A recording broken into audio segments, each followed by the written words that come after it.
هلا وشلونكم؟ قالب الدجاج بالخضار والبشاميل وصفة كلش طيبة وتستحق التجربة.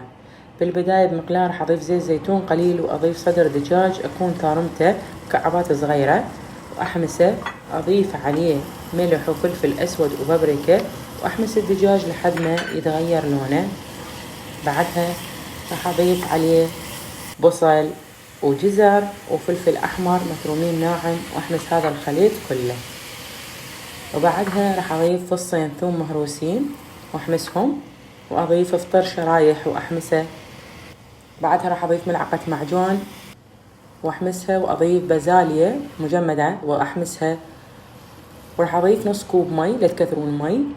هسه نسوي البشاميل عبارة عن مكعب زبد أضيف عليه ملعقتين أكل طحين وأحمس الطحين. بعدها راح أضيف الحليب وأبقى مستمرة بالتحريك ما أتركه بهالشكل هذا. لما يبدأ القوام يثخن راح أضيف ملح وفلفل أسود.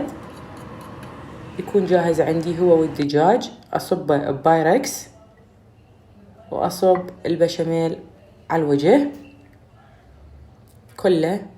طبعا عشاق البشاميل اللي يحبون هاي الوصفة كلش هواية جربوها، أنا متأكدة تعجبكم.